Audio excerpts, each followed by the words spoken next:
Welcome to Morning Infusion with Dr. B, where we are intentional about connecting you with other entrepreneurs that have overcome and want to provide value to the audience.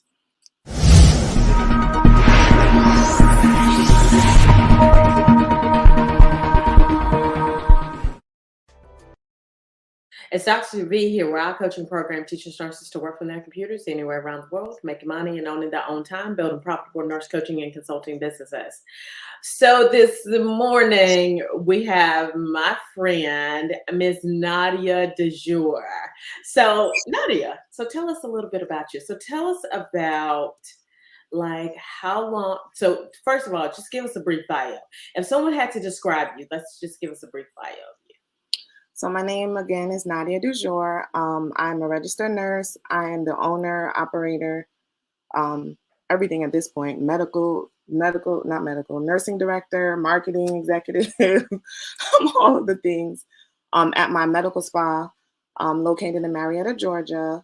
I'm actually, fun fact, I'm actually 2 classes away from obtaining my master's in nurse education. I don't know if we talked about that.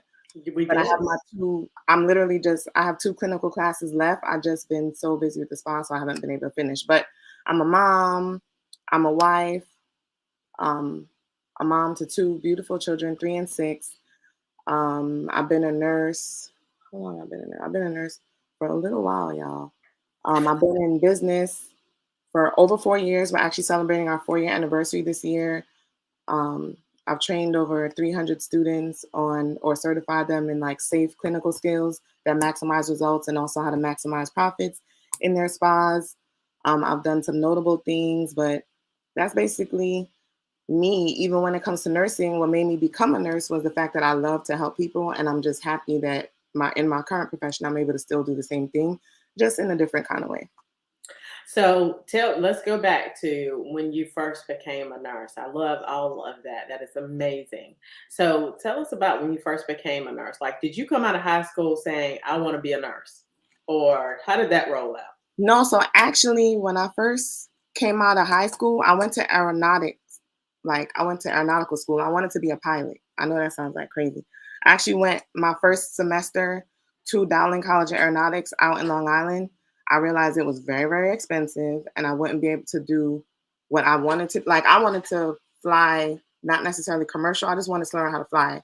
So I realized that I didn't need to go to school to be a commercial pilot in order to learn how to fly. So I kind of was like, I'll just revisit this later. Like, I don't need to do this now because it was too many stipulations at the time and it was too expensive. But I always did have in the back of my mind, I don't know who's on here that really understands, like, or comes from Caribbean parents. Like, you're going to be a nurse, you're going to be a doctor, an attorney. One of the things, like, there's really no option. That's just what they expect of you. So nursing was always something that I like to do, like I said, because I help people. But to be honest, after high school, I had went to school for like I was working towards my bachelor's in business administration because I kind of knew that I wanted to do something with business.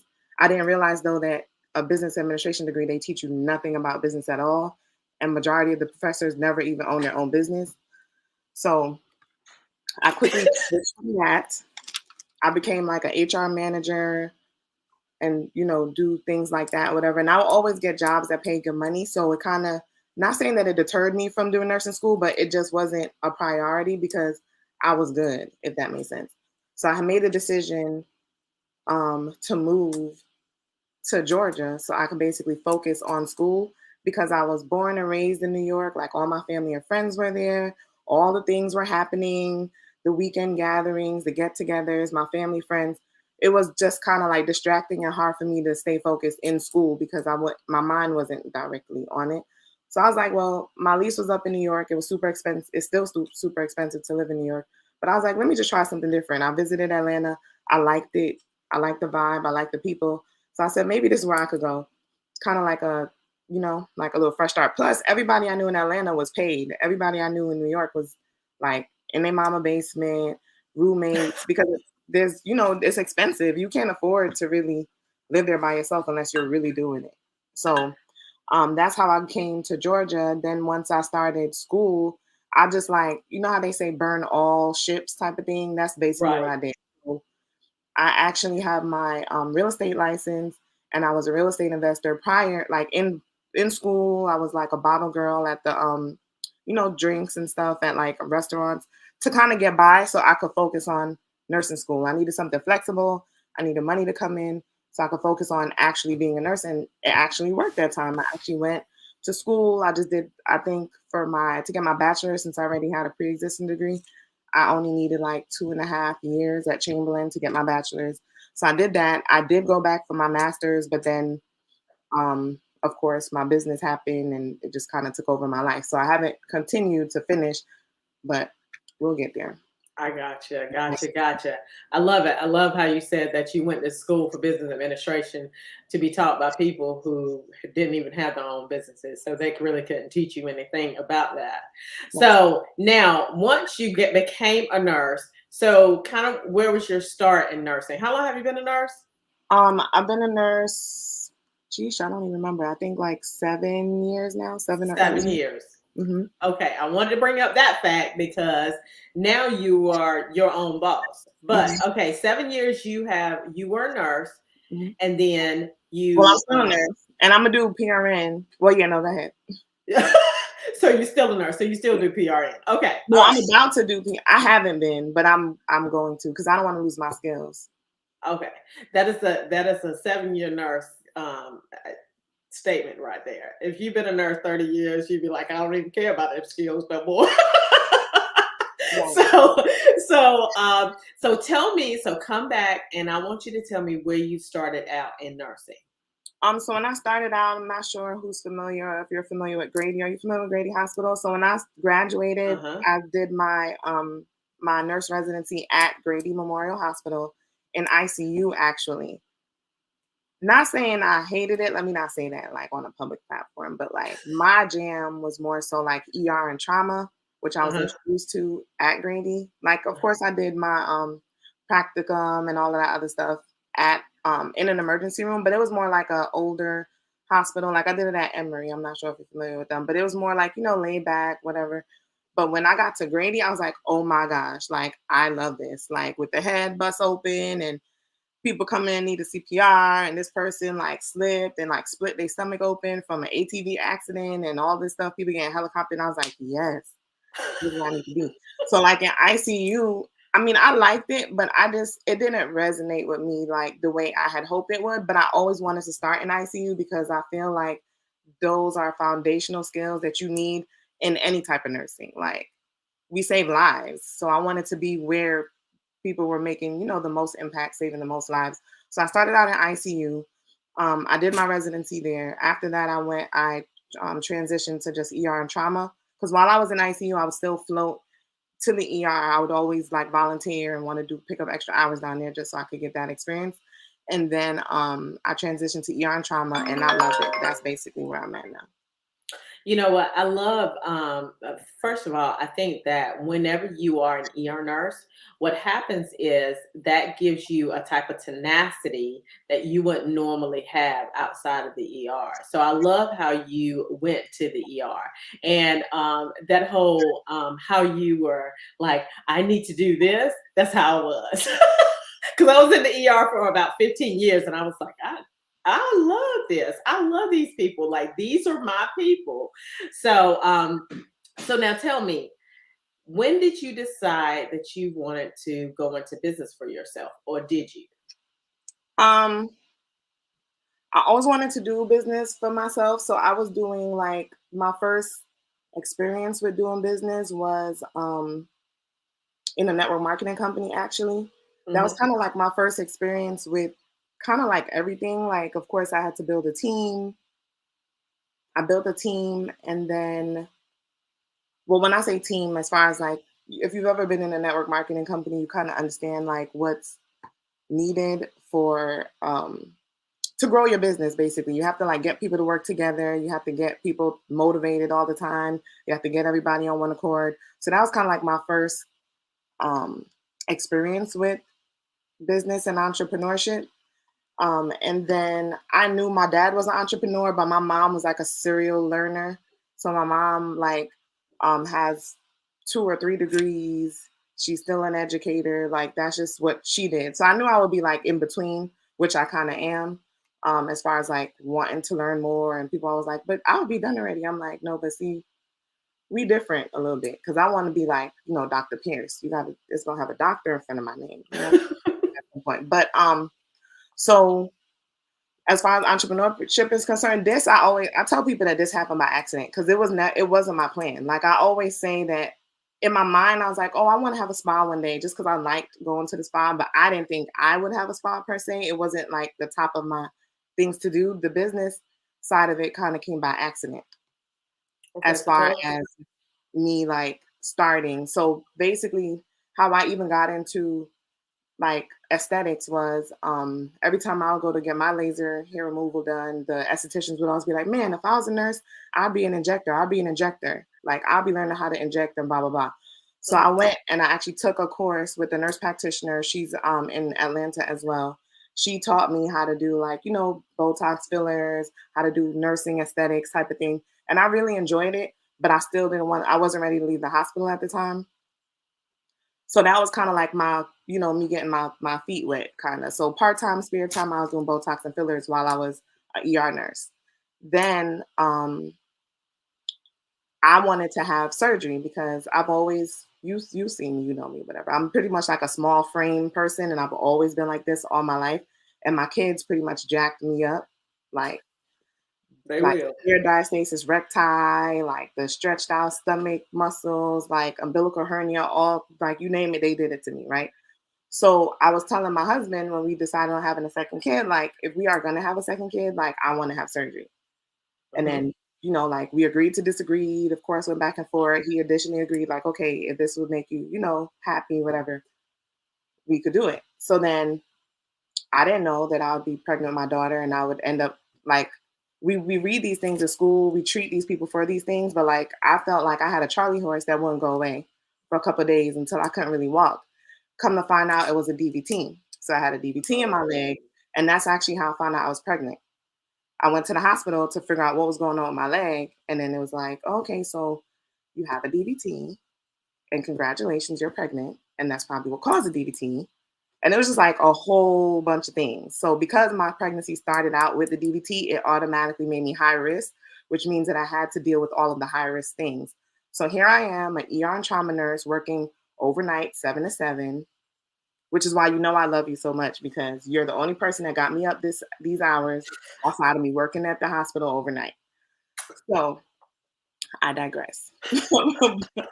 But so working overnight and then I'm pregnant and I have a high risk pregnancy and I have to be I'm basically at the doctor like 3 times a week just to get monitored, just for them to check on the baby. I had a Holter monitor. Like my pregnancy with my daughter was like high risk. So it was just so much stuff going on. And here I am as still working ER and trauma. So I'm not jumping on top of folks doing CPR no more. Now I'm like switching to like note taking. They put me in the mental pods or whatever, like, to I guess do what I'm able to do. But it just wasn't. And then to be honest, like that kind of also pushed me not to necessarily go back after my daughter because, or not rush to go back, so to speak, because like the way I was treated as a nurse, like in the hospital setting, it made me realize that the only person who really cares about me and what I got going on is me. Like I remember telling my nursing managers, like, you guys expect me to be alert and aware in critical situations, but I'm not resting because literally I leave here, I gotta go to the doctor, I'm gonna be there for a couple hours on monitoring.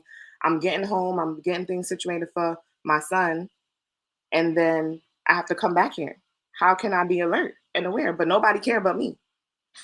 It was other nurses who didn't really have any medical reasons, but maybe they just got married and they wanted to spend time with their husband and they were getting like different shifts and like, the 3 to 3s and all this other stuff. But here I am stuck at 7P to 7A at night, pregnant, like having to deal with all of this. So it was always in the back of my mind, like there has to be another way. You don't want to do this forever. Like I love being a nurse, but I knew that I didn't want to be a full-time, you know, nurse like in that way, pretty much. capacity.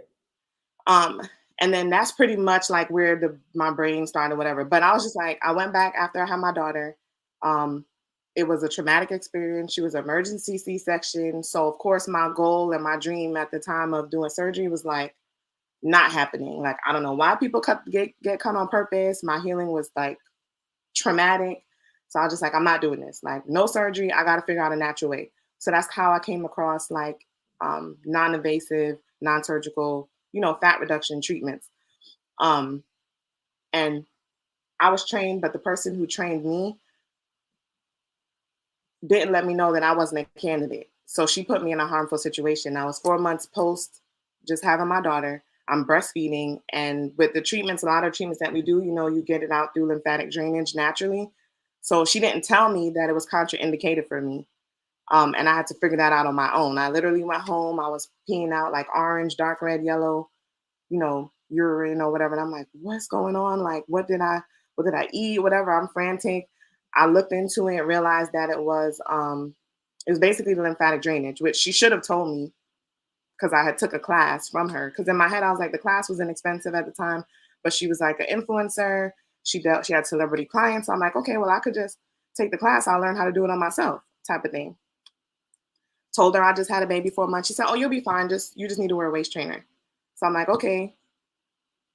Didn't tell me. And then I volunteered to be the model in the class of like 30 people, by the way. So no one had one-on-one attention. No one really learned safe clinical skills is what I call it, right? So I knew that there was a need there from my research. So of course I've already been in aesthetic medicine at the time.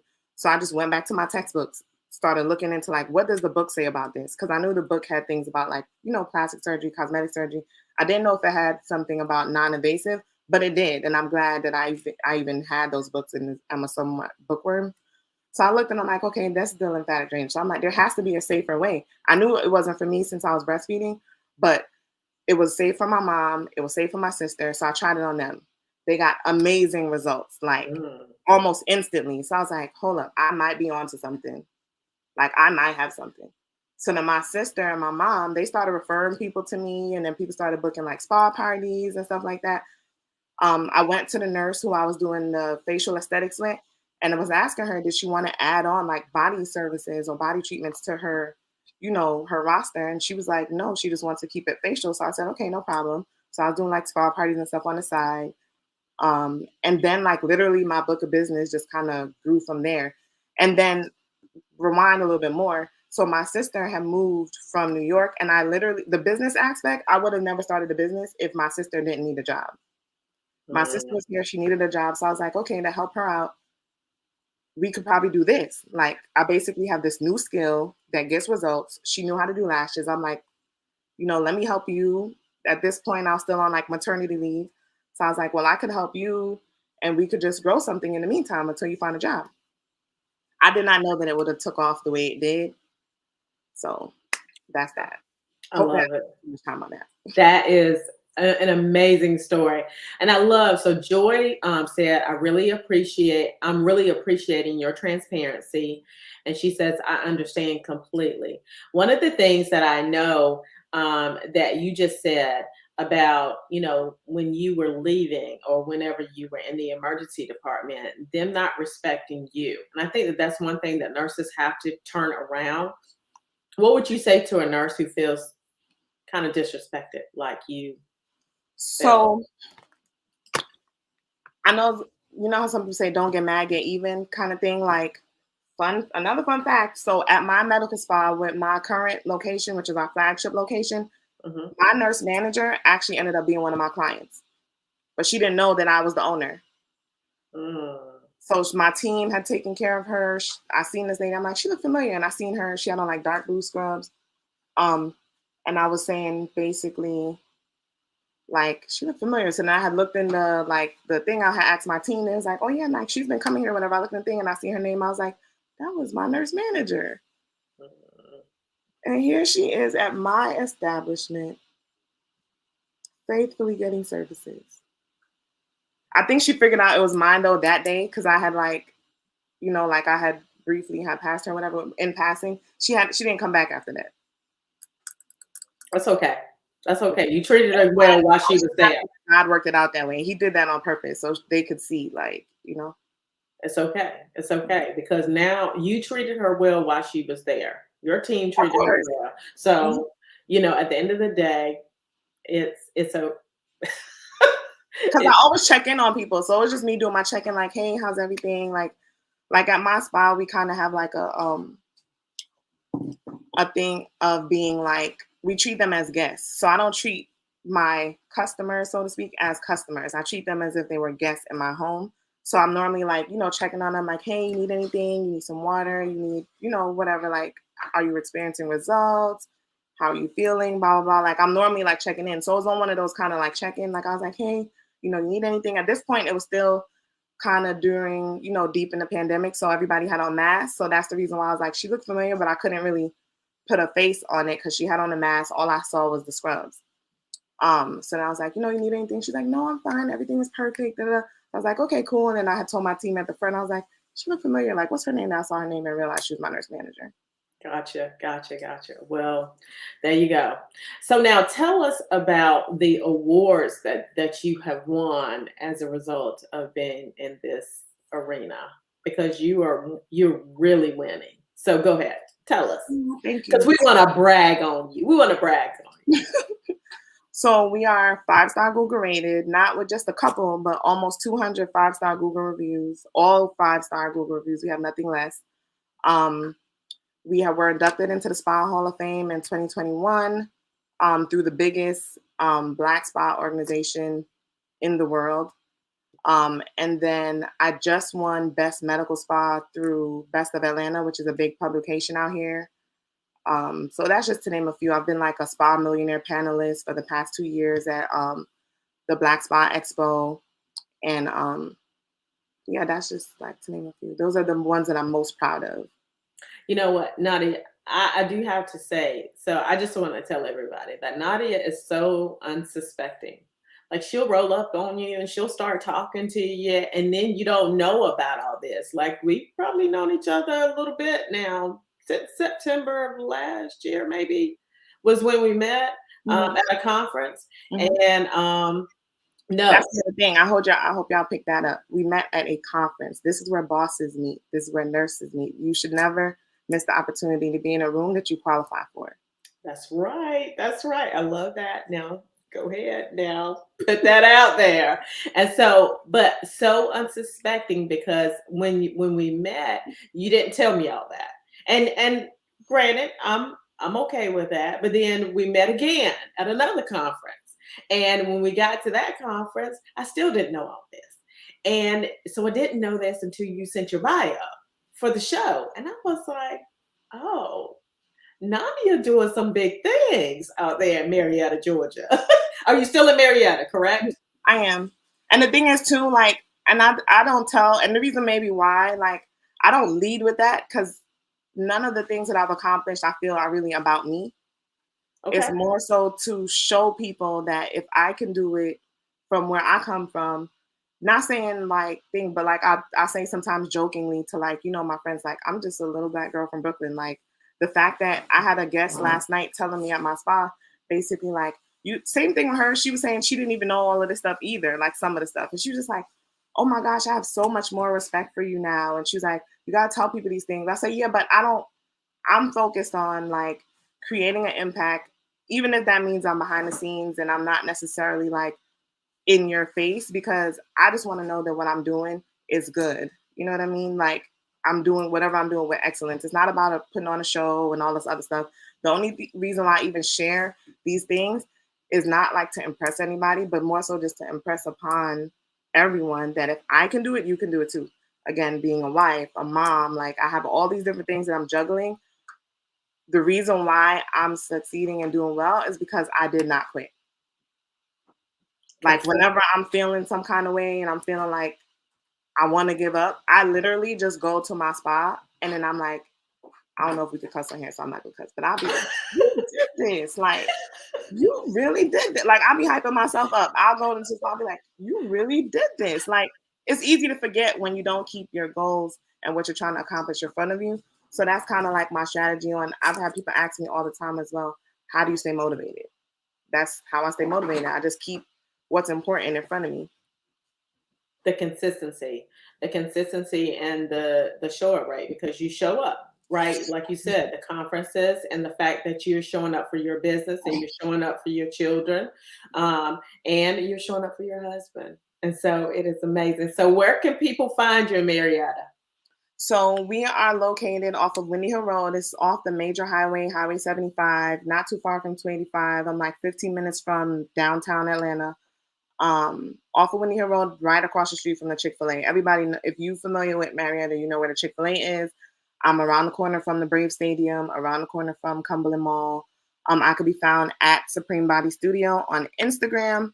I don't know if you have like nursing students and stuff on here as well. I do have a Facebook group.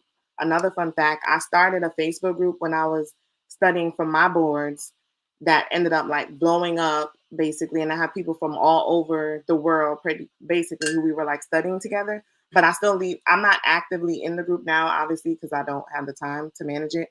But there's so many resources in there. So if you guys know any nurses who are studying for boards and need help with NCLEX or whatever, that's a free resource that's available. And I could share more information with you. Or they could just go to my bio at Supreme Body Studio on Instagram, and then they'll see the links to all of the things that I have, including like a free downloadable resource on how to start a med spa. So now you do the med spa, but do you actually teach? You teach as well, right? The med spa and teaching, both aspects of it, right? Correct. Mm-hmm. So I have a and then in March, for example, so we'll be celebrating the award for the best med spa in Atlanta, as well as my my birthday month is in March. And when we did our grand opening at our current location, we had did it in March as well. So it's a big month. I'm also doing a class. We'll be teaching. It's the first time ever. Like I've never done this. So it's 3 classes for the price of one, and they're getting it's basically like a full business in a box. And I teach people how to like open a profitable med spa, how to maximize their profits, how to do safe clinical treatments and safe clinical skills that maximize results, because that's super important. Like I have a lot of people saying that, they've tried services elsewhere, they didn't get good results. I'm like, because they didn't know what they were doing, or they didn't have a medical background, they didn't understand the science of it. So I'm big with like educating my guests, educating my clients, educating my students on the same things, so that we can maximize results in what we're doing. So we're not wasting time, we're not wasting people's money. And then I teach them how to maximize profits, like how they could start a medical spa in less than 30 days, how they could get a medical collaborator, how they get their equipment. In fact, with the class, it comes with equipment, because I try to like eliminate all excuses. Like when people take the class, once you leave the class, you should be able to start your business literally within that first week. I show them everything from getting a med spa, how to do the treatments, how to maximize results, how to maximize your profits. Like we go through everything A to Z. Sweet, sweet, sweet. I love it. I love it. I love it. So, go follow Nadia. That's all I gotta say, because she is a boss. Okay, all right, she is a boss. So I just want to let everybody know. Nadia talked about the conference. We're having our Six Figure Nurse CEO conference. It's going to be on February 24th and 25th in Rocky Mount, North Carolina. I ask that you share this podcast, come to the conference. It's going to be amazing. It's going to be a lot of nurses in the room who are bosses, who are changing the face of healthcare as we know it, along with Nadia. So thank you, Nadia, for taking time out and getting up early for me. I love you. Okay, for that. All right. I love her. She told me in person.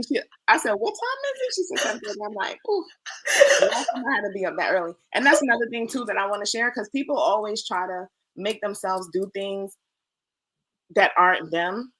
You're not gonna succeed trying to be anybody but yourself, right? So like, I'm not a morning person. It's okay to say that you're not a morning person. It's more important to say, are you a productive person? Like with the hours in the day, are you productive with those hours? If I know I'm most productive in the evenings or the afternoons, that's when I typically get the most work done, to be honest, after my kids go to bed. It's okay. I have students who also say, like, I'm not a social media person. I don't like, I don't know how to get into this. I'm like, okay, so how do you frequent the businesses that you go to, or how do you find the businesses that you spend money with? Oh, on, through this way or this way, through referral. I said, okay, so what makes you think that you can't find your customers the same way? Like, you don't have to fit into other people's molds. Like, create your own way. The people who are naturally going to be attracted to you are going to find you. So It's not really about you searching and finding people. Anything you chase runs away. Like, it's more about attracting the right client, for me, the right students, the right guests for my spa, the right team members. Like, I'm not chasing nothing or nobody, especially in 2023. We're not doing that. I know that's right. I know that's right. So Nurse Adrian said, good morning. Enjoy. Yes, it's going to be in Rocky Mount, North Carolina, February 24th and 25th. The way that you find it is you can go to my website. It's at V as in Victor, P as in Paul, nursing.com.